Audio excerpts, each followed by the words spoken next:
Fabrice Martin me dit, une certaine presse annonce l'arrivée de nouveaux joueurs sud-américains à Chelsea qui pourraient être prêtés à Strasbourg. La situation Angelo et Santos n'étant pas qualifiés pour le moment, combien de nouveaux prêts sont possibles entre Chelsea et Strasbourg? Il me semble que c'est 3. Il me semble que Angelo ne reviendra pas à Strasbourg.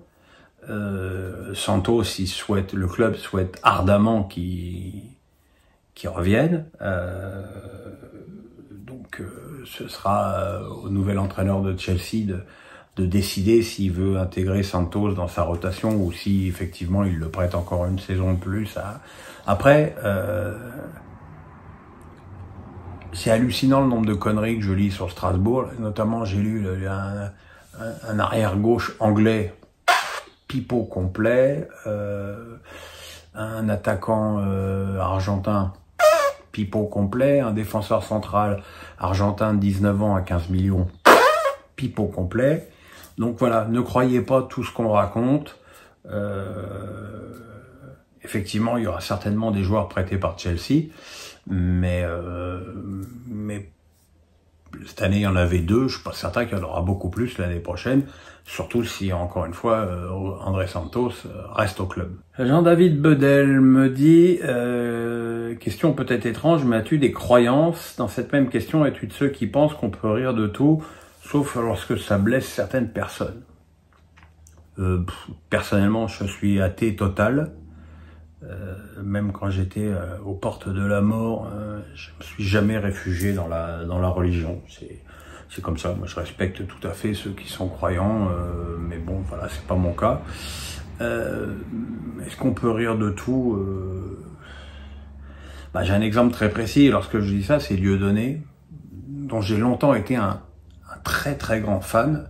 Je l'ai même rencontré plusieurs fois. 2 fois à la Baule. Et une fois dans son théâtre, parce qu'à l'époque j'avais signé pour écrire un bouquin qui était mon livre de bord de l'année. Et je vous dis, j'avais dit, je veux faire 3 interviews dans ce livre, au-delà de mon livre de bord. C'est Federer, Sarkozy et Dieudonné. Et en fait, j'ai pas pu aller au bout de ce livre parce que je suis tombé malade. Mais j'avais rencontré Dieudonné dans son théâtre de l'époque, La Main d'Or. J'avais été très déçu par cette interview. J'avais trouvé quelqu'un finalement d'assez langue de bois, faussement apaisé. Après, bon, effectivement, je pense que c'est le comique le plus doué de tous, de loin. Malheureusement, il a vrillé dans un combat qu'il a dépassé et il a tenu des propos évidemment totalement antisémites qui sont inadmissibles. Voilà, c'est un peu ça ma limite. Jean-David Bedel me dit, j'ai vu que tu avais eu pas mal de soucis de santé ces derniers temps. Ma question est la suivante, quelle est ton approche avec le milieu médical et hospitalier? Quand tu as été greffé comme moi il y a maintenant 7 ans, t'as pas le choix, même si tu peux avoir pas envie d'aller voir tes médecins, tu es obligé d'être suivi, tu es obligé d'avoir vraiment une rigueur au niveau de tes traitements et au niveau de ton suivi médical. Donc voilà, j'y vais pas volontiers, mais j'y vais avec rigueur et discipline. Et voilà, et j'avoue que dans l'écrasante majorité des cas, je suis toujours très très bien accueilli, avec des gens gentils et compréhensifs, et que je ne sens pas. Pourtant, je vais à Necker et à Beaujon, ou l'autre jour, quand j'étais hospitalisé, j'étais à l'hôpital de Saint-Nazaire. J'étais donc pas comme ça a pu m'arriver à l'hôpital américain, où j'ai pu faire mes dialyses pendant 5 mois, qui là pour le coup est effectivement un hôpital de luxe.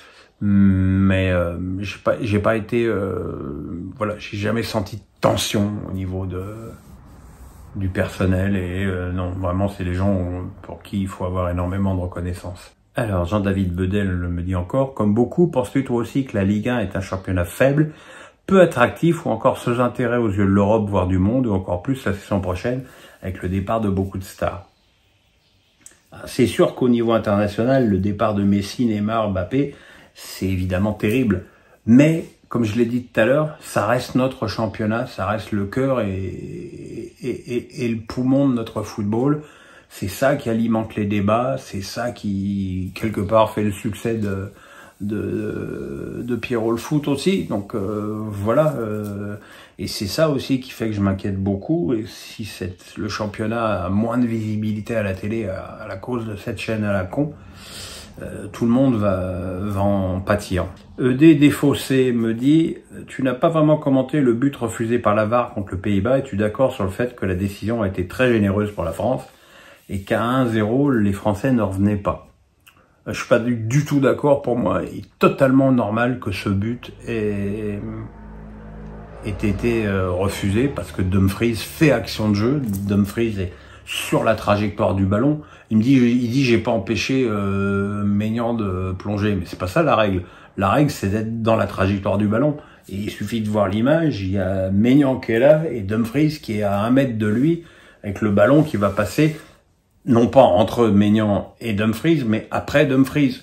Donc je veux dire, même si Maignan avait voulu plonger, il n'aurait pas pu. Donc pour moi, ce but a été refusé de manière tout à fait logique. N'allons pas chercher des polémiques là où il n'y en a pas. Question, la dernière, de Manu B. On a appris avant-hier que Kylian Mbappé réclamait 100 millions et mettait en demeure le PSG lui régler les 100 millions qu'il lui doit. Que penses-tu de cette affaire de plus entre le joueur et son club? Alors déjà, je voudrais savoir d'où sortent ces 100 millions. Parce qu'a priori, on est tous d'accord sur le fait que le PSG n'a pas réglé les 3 derniers mois de salaire de Mbappé, avril, mai, juin. Viens, mon chéri, viens, bébé, viens. Non, tu viens pas. Donc là, déjà, ça, enfin bon, il me semble qu'il gagne 6 millions par mois, donc 6 x 3, 18. Et que bon bah il y aura une prime peut-être non versée de 60 millions, ça fait 70, ça fait 60 plus 18, ça fait 78, ça fait déjà pas 100. Mais bon, je sais pas, c'est pas la première fois qu'on a l'habitude de voir des chiffres extravagants balancés dans toutes ces histoires. Autre chose, parce que je me suis écharpé avec pas mal de supporters du PSG ce week-end, ils disent que le PSG a versé à Mbappé sa prime en février, alors qu'il avait accepté de pas la toucher pour réintégrer l'équipe en début de saison. Donc s'il avait accepté de pas la toucher, pourquoi on lui a versé au mois de février? Première incohérence. Et pourquoi réclamer à un joueur quelque chose que tu viens de lui donner il y a 3 mois? Deuxième incohérence. Donc je crois que on nous manipule beaucoup dans cette histoire, qu'on n'en sait pas. La seule chose qui est sûre et actée, c'est que le PSG n'a pas payé les 3 derniers mois de salaire de Mbappé, et que ça, évidemment, bon, tu peux être mis en demeure devant la justice, mais tu peux aussi attaquer l'UEFA et la FIFA, et auquel cas le PSG s'exposerait à de graves sanctions, ce qui n'est évidemment pas souhaitable et qui n'y arrivera pas. Je pense que le PSG fera ce qu'il faut avant. Je pense que c'est un moyen de pression sur Mbappé.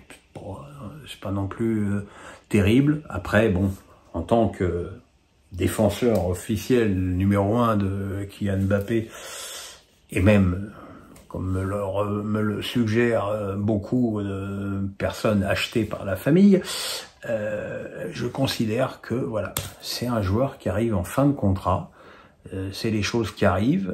On me dit, bah, il est pas parti l'été d'avant, mais qui a fait une offre l'été d'avant? Le Real, ils allaient offrir 100 millions pour un joueur qu'ils auraient eu gratos 12 mois plus tard. Mais vous rêvez, les gars. Il fallait accepter la proposition, certes tardive, mais la proposition de 180 millions du Real il y a 2 ans. Et t'adapter, il te restait quand même Messi, Neymar et la possibilité d'acheter un attaquant, même à 2 jours de la fin du mercato. Donc à un moment donné, c'est bien gentil de tout mettre sur l'ingratitude soi-disant de Mbappé. Il n'empêche que le PSG a quand même un mal fou à se séparer de ses joueurs, un mal fou à organiser des adieux décent et mérité à des joueurs, Thiago Silva, Cavani, Messi, Neymar. Neymar, il est quand même parti du club en allant dire au revoir aux joueurs au centre d'entraînement. Voilà. Moi, je veux bien tout ce qu'on veut,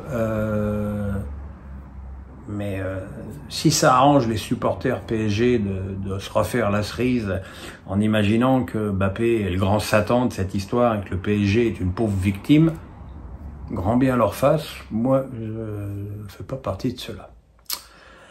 Voilà, on se retrouve demain après le match des Bleus à 18 h. Donc en attendant, amusez-vous bien avec tout ça. Le pouce, on s'abonne. Bonne journée, mes amis.